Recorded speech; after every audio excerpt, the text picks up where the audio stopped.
The last one, I'll take the last one. So the last one is going to be our friend Let's go. Nick Let's go to Can. what Oh, it not really is. that. Hold on, not yet. Not yet, not This yet. bad. Not yet. What? This All right, so basically, Nick Cannon just got fired from Viacom for for saying some supposedly anti-Semitic things. So I'm gonna go ahead and play it, and supposedly anti-Semitic. I didn't hear it, but anyway, I'll just go ahead and play it. Let's go. Let's go to what it really is. Then, when we talk about the power of melanated people, when we talk about who we really are as guys, and Right. understanding that our melanin is so powerful, that the reason why they fear black, the reason why they fear is because the lack that they have of it. So therefore, however they got the power, they have the lack of compassion. That melanin comes with compassion. Melanin comes with soul. That we call it soul. We soul brothers and sisters. That's the melanin that connects us. So Right. the people that don't have it are and I'm gonna say this carefully, are a little careful less. enough. And where the term actually comes from, because I'm bringing it all the way back around Okay. to Minister Farrakhan, to where they may not have the compassion or the when they were sent to the mountains of Caucasus, when they didn't have the power of the sun, that the sun then started to deteriorate them. So then they're acting out of fear. They're acting out of low self-esteem. They're acting out of a deficiency. So therefore, the only way that they can act is evil. The only way they have to rob, steal, rape, kill, and Fight or pillage flight, okay. in order to survive. Exactly. So then these people who didn't have what we had, and when I say we, I speak of the melanated people. Right. They had to be Melanated. savages. They had to be barbaric. Because they're in these Nordic mountains. They're in these rough, torrential environments. So they're acting as animals. Right. So they're the ones that are actually closer to animals. They're the ones that are actually the true savages. And then they built up such this I don't want to say warrior, but they built up such this conquering barbaric mentality. All right, so Is he that on- continued. It's on the sweatshirt, Liz. Wait, I'm what'd you say? sorry, what? I'm sorry, It's on what? the sweatshirt. I'm gonna let y'all take this first. All right, hold on. So he $10, continued. He $10. continued. I say all that to say that in context in which we speak, whether it's Jewish people, white people, Europeans, Illuminati, they were doing that as survival tactic to stay on the planet.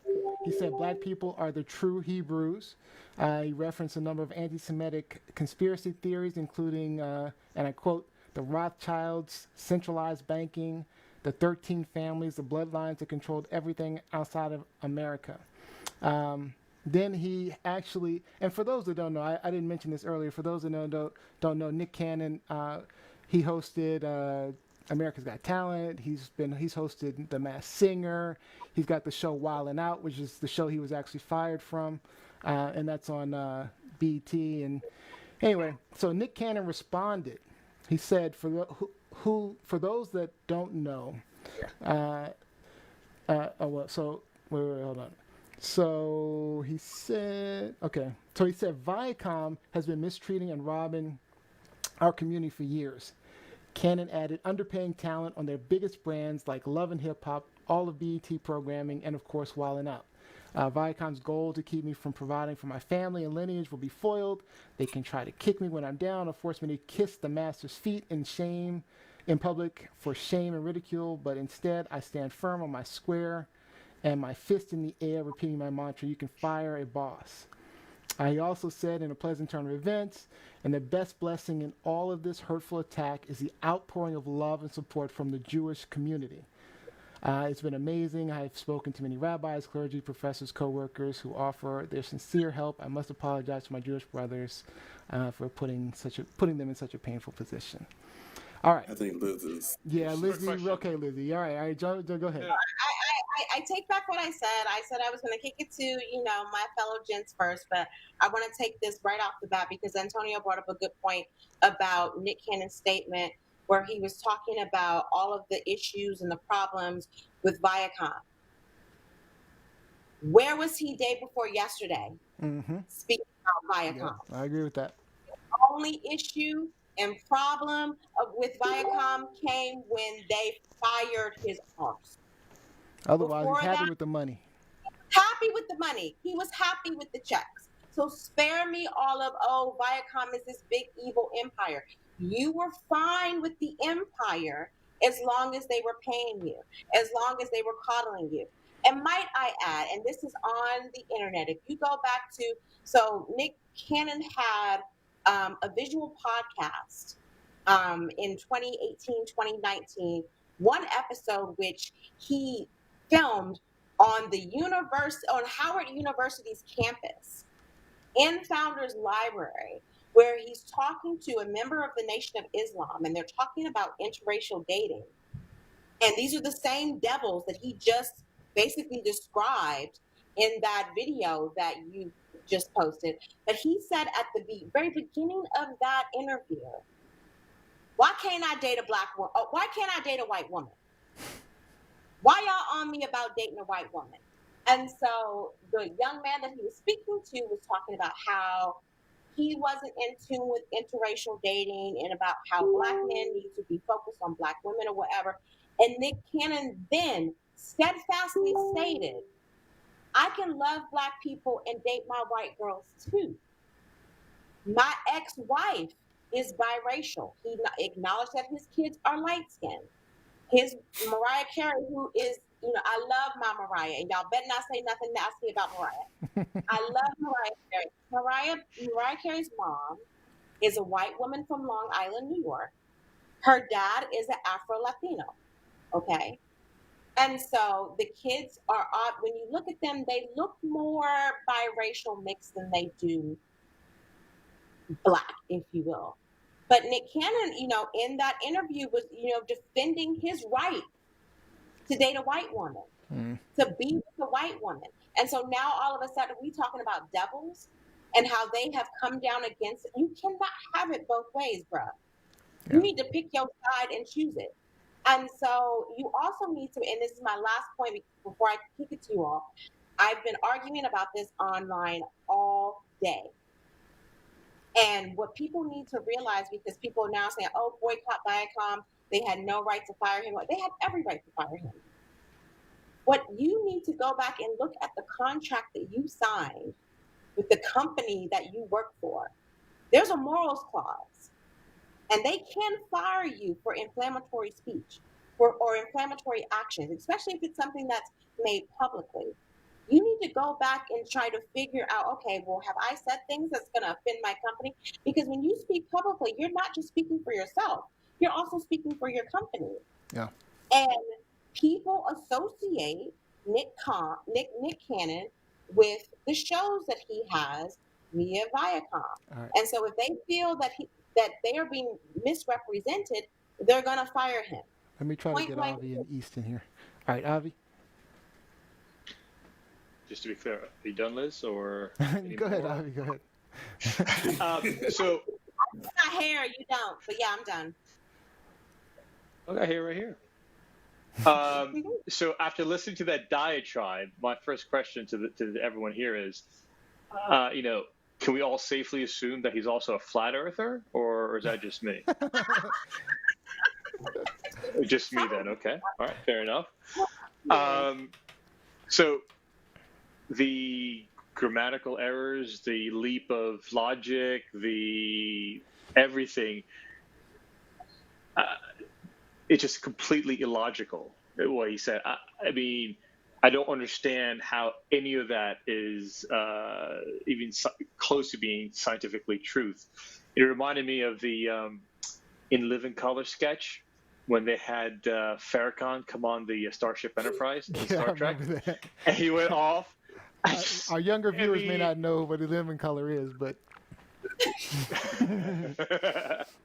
and that's what it sounded like to me. It was a bad comedy sketch, and the fact that he has believers is slightly disturbing.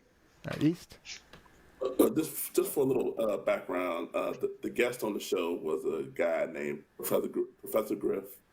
who was in the rap group Public That, yes. Enemy, Public Enemy.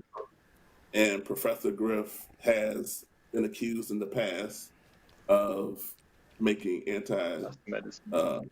Jewish statements. So just to put that out there, I agree with Avi. Like that conversation, I watched the whole thing, the whole 90-minute thing. I rewatched the part where he was talking about that exact clip. Mhm. It was like a flashback to about 92, 93, sitting in college with other guys smoking marijuana, and they started having these philosophical discussions about, ancient times and the original Asiatic man. I'm like, oh God, really? Ah, Like we had this conversation 25, 28, 30, almost 30 years ago. Now to the point that, and I heard, hold on. You're gonna get you asked interrupted. Hold up, real quick. Gotta dance for a little bit. Okay, the other guys. Now you asked the way you asked the question, Neil, was interesting because you asked, he allegedly made anti-Semitic remarks in the post, and that's why I was looking explicitly for like a anti-Jewish. I looked and looked, and I was like, I get the references that he made, but I didn't Right. hear specific anti-Semitic things that he said. Go ahead. I was, and maybe I'm naive. I'll just put it out there. Maybe I'm naive. Maybe I'm not enlightened enough. I'm not part of the Illuminati, as Nick Cannon would say. I'm not enlightened. I don't know. I couldn't hear it either. Maybe yeah, I didn't hear it, and so then you fast forward to Viacom saying that it's almost, he said in a weird way, it almost legitimizes what Nick Cannon was talking about. Like it, he almost like Viacom firing Nick Cannon for quote unquote speaking the truth. It legitimizes almost everything he said. So it's almost like, I won't say Viacom shouldn't have fired him. I mean, like Liz said, I don't know what's in the contract, their morals clause. Like they could have fired him, just for uttering, the words he did, But specifically for anti-Semitic, anti-Jewish statements, I need somebody else to help me out to explicitly say, Yeah, he said this. This is almost like the R word for Native Americans. What did he say specifically? and I think Okay. it had more to do with the fact that he was referencing people who were anti-Semitic and maybe referencing some of their conspiracy theories that they've had. But and I tried to look and research a bit on some of the history, particularly of the Rothschilds, and they're pretty. And they definitely are heavily anti-Semitic. Of course, he referenced Farrakhan, and we know Farrakhan has had a lot of anti-Semitic rhetoric. He said they lack compassion. He So- said that he referenced them as savages. So, And again, Lizzie, before you go into that, can I make a point real quick before you go into that? All right. So, what I think, this was my thoughts when I was listening to it, and I know we're going over time on this one, but so when he was talking about melaninless people having acting as savages, I think what he was doing was he was blurring the lines between historical context and current context. So he was talking in a way, because I've heard those theories before, and in a way I've had similar theories as to how things happened historically. I'm talking like Paleolithic era and things like that. I'm not talking about and I think that's what he was talking. And that's why it was confusing to some people, because I think he was talking about how, let me, hold on, before I do that, let me show you. So, this here, there's this black couple in Nigeria that had a blonde-haired, blue-eyed child, right? And this was relatively recent, I think a couple of years ago. And it's his child, biological child, DNA test, all that good stuff. And he's blonde-haired, blue-eyed, white child. And they had it between them. Daughter did not look happy. I mean, there are lots of theories that, we all started in Africa, right? That all humanity started in Africa. And so, what if, like, and this is what he was trying to talk about, I think, savages, and I think he was really talking about in the previous era. I don't think, and that's why I say he was blurring the lines, talking about white people. So he was talking about how they had to act as savages.